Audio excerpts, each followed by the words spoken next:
Dark psychology. 7 ways manipulators trick you.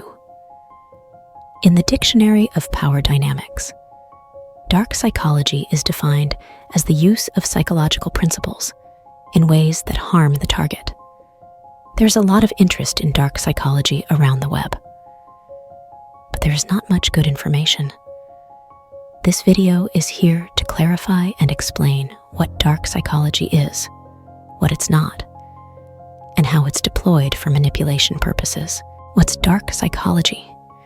We will define dark psychology as such: the use of psychological principles of influence, manipulation, and coercion for ends that can benefit the perpetrator, but that harm or limits the freedom and power of the receiver. From now on, we will call dark psychologist anyone who deploys tools of influence and persuasion in a way that harms the receiver. Since dark psychology is a tool of manipulation, any dark psychologist is a manipulator, trickster, scoundrel, or outright criminal or abuser. Of course, sometimes the lines between a normal person and a dark psychologist can blur, and it's also possible to manipulate others to exact fair revenge or for personal defense. Yet, let's not get lost in a sea of relativism, and let's be realistic. Some people are darker than others and manipulate far more than others. And the opposite is true. Some people have stronger values and ethics, and you can more reliably expect them to be honest and fair. Now let's quickly review some myths of dark psychology. 1. Dark psychology for social manipulation. Dark psychology in social settings consists of strategies and techniques to manipulate people to do what's good for the dark psychologist, but harmful for the victims. Robert Greene, author of The 48 Laws of Power, says that persuasion is manipulation. But we think that not only we can differentiate between the psychology of persuasion and the psychology of manipulation, but that we must differentiate between the two. The difference between persuasion and manipulation is that persuasion does not necessarily harm the target of persuasion, or at least the persuader is not out to willingly harm the target of his persuasion. Manipulation instead entails a loss for the victim of manipulation. That loss can be financial, material, emotional, or loss in his personal power or freedom. In short, persuasion does not harm people, while manipulation does. At times, that line can be up to interpretation and framing, and persuasion and manipulation can also overlap. For example, the Nike marketing department might say that they are doing a good thing by making the customers happy with a great product. Someone else might say that Nike is manipulating people to overpay for pieces of poor quality plastics. The same can be said for McDonald's marketing department or for a pastry shop. But the line between persuasion and manipulation is not infinitely elastic. And many times, it's pretty easy to differentiate between persuasion and manipulation. For example, it would be much harder for a tobacco company to frame themselves as helping people enjoy life. And it's next to impossible for an abusive man to convincingly make the case that his manipulations for relationship control is for helping his partner staying with the high-quality man he is. Both persuasion and manipulation are highly relevant for power dynamics. Manipulative dark psychology techniques. On this video, we talk a lot about things like persuasion, negotiation strategies, power dynamics, and, as well, manipulation. Some examples of manipulative techniques that dark psychologists might use. Manipulative negotiation techniques. How manipulation is used to gain an advantage in negotiation's guilt-trip power move. When you have no real power, use this pity play to make people feel bad and do what you want out of guilt. Social scalper. Inflate what you did for others to acquire more social exchange credits than you're due. This one exploits the reciprocity principle to get back more than you've given feminist manipulation. Tell other women to be strong and independent so that dating gets harder for the target, but easier for the manipulator. Please note that many people will use these techniques without even knowing their names. They just have a natural feel for manipulation. 2. Dark psychology in dating. Dark psychology in dating applies psychological principles to meet one's own sexual strategies at the detriment of the dating partner. Dating between men and women presents common objectives as well as some diverging interests. For example, men gain from having sex ASAP. Women lose men gain from sex without commitment. Women lose women gain from lots of investment before sex. Men lose women gain when men in their lives dote on them. Men lose. Of course, there are exceptions. And there are plenty of ways to smoothen out the divergences, with collaborative frames, for example. But the above statements are still true plenty of times to make dating a fertile ground for manipulators and dark psychologists. The dark psychologist dates with complete disregard of the well-being of their dating partner, while seeking to exclusively maximize their own self-interest. The male dark psychologist strings her along without a relationship. He lies about his future goals and plans, pretends he wants to settle down, but just later seeks sex on the side. He gives commitment, but does not keep his word, very common, chameleon manipulation. He presents a mask of the man she wants, instead of the man he is. The game is to pretend there are no conflicts of interests, and that they want the same thing, which in turn helps to lower her defenses and get to sex quicker. An example of the latter, and a cheap one at that, is the man who feigns to be into long-term relationships to get women who are seeking a relationship. Like this guy, selling the ideal relationship guy. Him. Now, that's my idea of a perfect marriage. Her. Totally. He stares at her and sighs. Finally, seeking sex ASAP is not dark per se. That's just a fair and potentially smart lover strategy. But it can become dark when the man cajoles, lies, or offer fake rewards that never materialize. The female dark psychologist, among the female manipulations, position herself as the prize, reject him, feign low interest, make him chase. These all serve to keep him on his toes and make him invest. Control him through sex. Most men need sex more than women.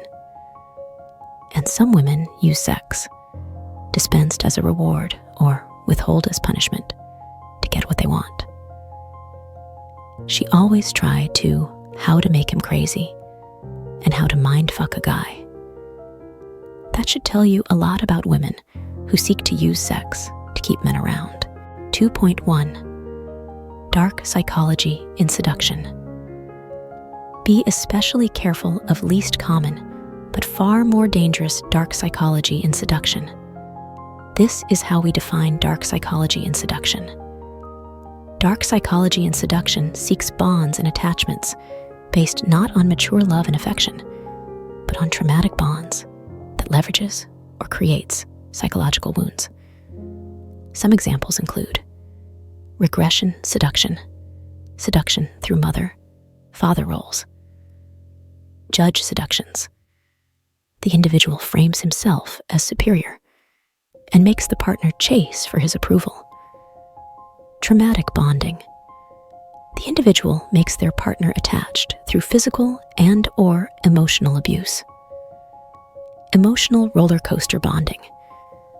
The individual makes their partner attached through cycles of fights and repacification.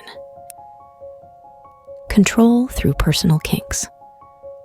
The dark psychologist can provide sexual satisfaction through kinks that the target keeps secret. The dark psychologist becomes the only person that can sexually satisfy them. Plus, they acquire an important secret the target wishes to keep secret, which gives them leverage. Love bombing. The individual seeks to make the partner feel special and unique through a showering of endless attention and adulation. Psychopaths often use this method.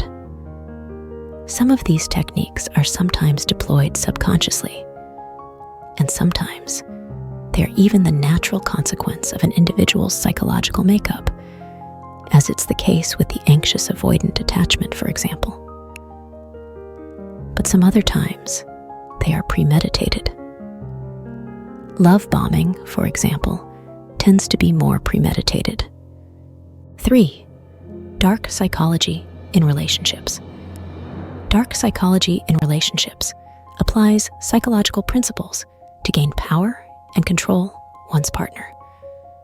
There is less conflict in relationships than in dating, but there is still some conflict.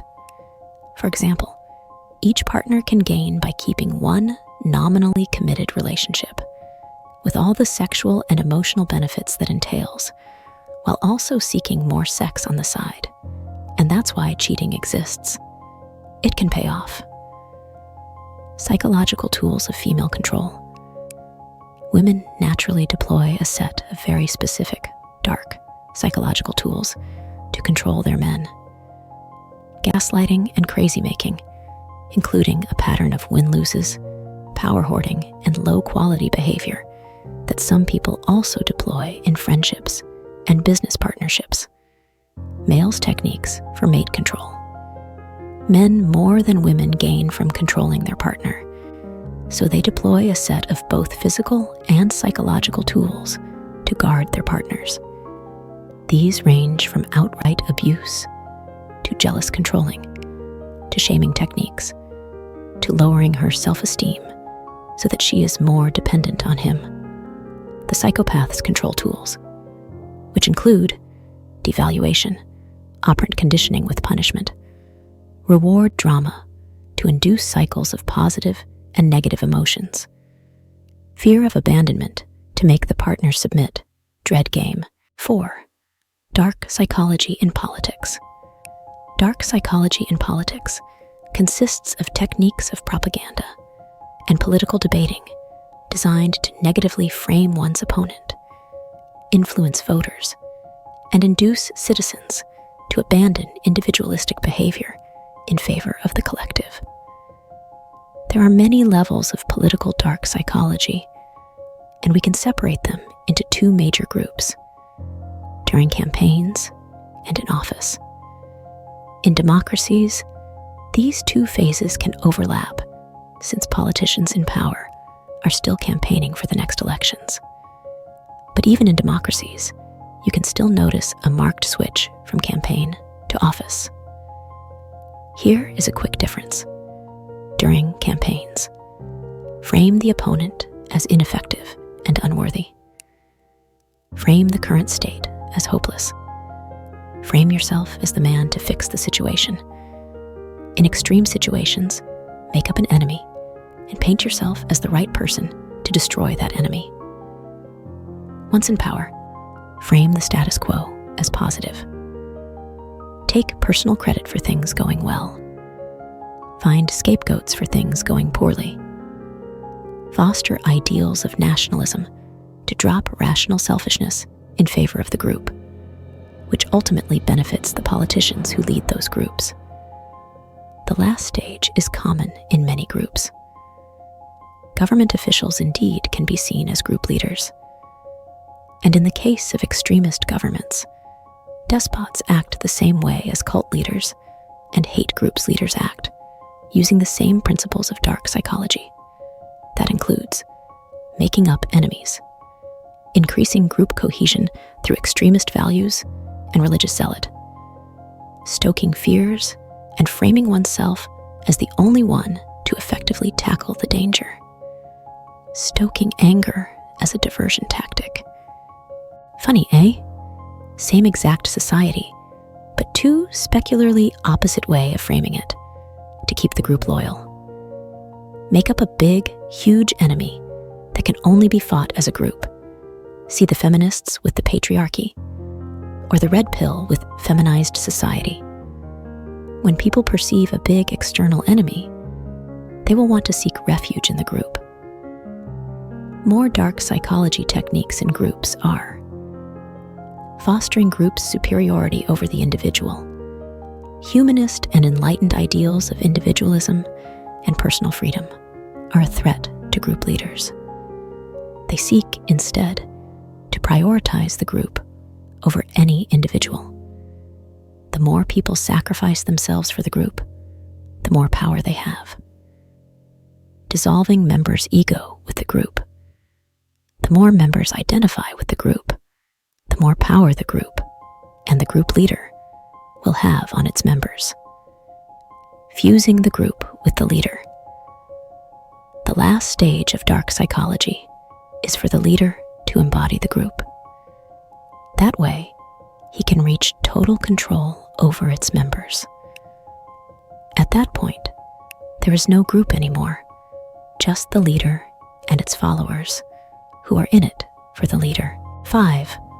Dark psychology in groups. Dark psychology seeks to reduce the follower's power and independence while increasing the leader's power and control. Have you read The Power Moves Values? One of them advises readers to develop themselves before getting too deep into any group. Why do I advise so?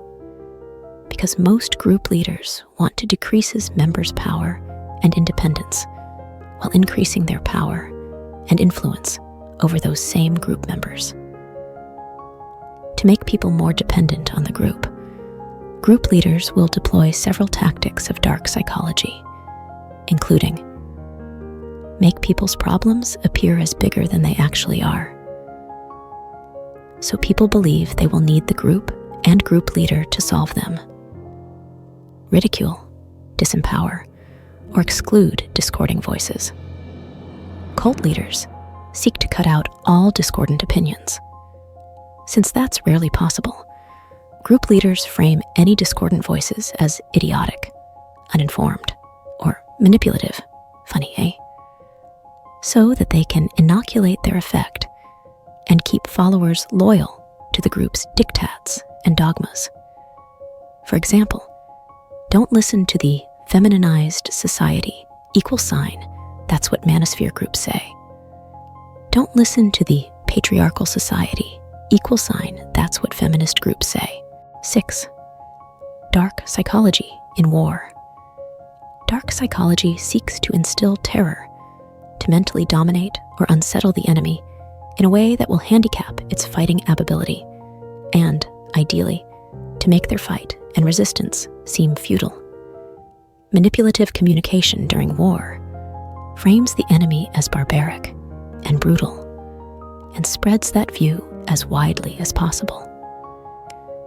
The armed conflict is only one aspect of war. Psychology, information, and propaganda all become crucial strategic tools to support a military campaign. 6.1. Terror to win without conflict. The biggest dark psychology power move in war is this: lead the enemy to surrender without even firing a shot. For example, Genghis Khan purposefully crafted a reputation of merciless brutality towards anyone who resisted him. That way, many walled cities and castles on his path simply opened the door without opposing any resistance. That was the equivalent of a big display of submissiveness in exchange for their lives. Encirclement tactics or displays of superior firepower also serve to win without firing a single shot. In a way, dark psychology at war can actually save lives. 6.2. The Nazi Stuka, noise as psychological warfare. There are countless examples of psychological warfare. A genius and innovative one was the light bomber plane Stuka, which had a siren attached to its nose. The Nazi engineers planned it that way to spread fear among the ground troops under attack. The goal was to build in the minds of the enemies an association between the sound of the siren with impending disaster and death. From a psychological point of view, the Stuka siren wanted ground troops to learn helplessness. Once troops learn they can't defend from an attack from the sky, they paralyze in fear, disband, and retreat in chaos. Exactly what the Germans wanted, and exactly what happened in Dunkirk. 6.3. Dark psychology on the air. During wartime, psychology is even more effectively deployed to control and sway public opinion. Wartime manipulation consists of 5 different elements. Frame oneself as good, ideally as holy, or as having a responsibility to export good wherever you're going to fight. Frame the enemy as evil. The enemy is oppressive, brutal, or even better, a threat to our way of life or our own same existence. Make victory seem easy and obvious. Few people want to actually go fight that war. So make it seem like a quick and easy business. Hide the true costs of war. Nobody wants to pay for that war. So hide the costs. Make it seem like the people will gain from it. Hide the true emotional costs. Nobody wants to see that our holy war is bringing death and suffering. So hide the casualties, the mothers with dead children, and the children crying on the bodies of their dead parents. 6.4. Mo power, Mo manipulation. Dark psychology can provide the cover for brutality to keep going unchecked.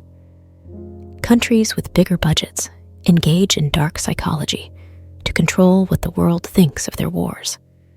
By dominating the informational war, more powerful countries can keep engaging in modern-day colonialism and invasions without people realizing what they're truly up to. For example, few people in the West.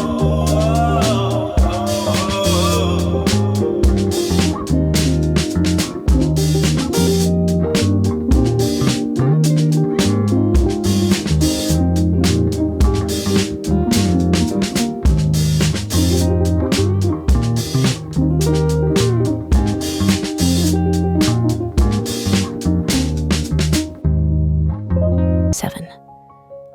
Dark psychology in business. Dark psychology in business manipulates employees into giving up their individual self-interest in favor of the organization, while accepting only a small portion of their true contribution. The incoming points will be discussed in separate video. 11 ways companies manipulate employees. 1. Employees matter. 2. We're a team. 3. We're a dream team. 4. We're a family. 5. Lofty goals, improving the world. 6. It's not about me, the owner. 7. We care about stakeholder, not just shareholders. 8.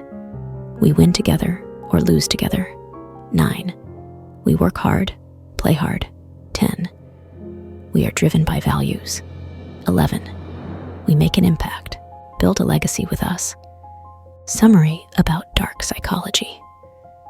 Dark psychology is not a formal and recognized branch of psychology. There is no such thing as research labeled as dark psychology, or any formal education courses on it. That's why if you research it on the web, you get a lot of dubious sites and books on the topic. However, that is not to say that dark psychology itself is ineffective or wholly unsubstantiated. Quite the opposite. Dark psychology is effective because dark psychology is psychology. Dark psychology is simply psychology, and social sciences in general, applied for harmful and abusive ends.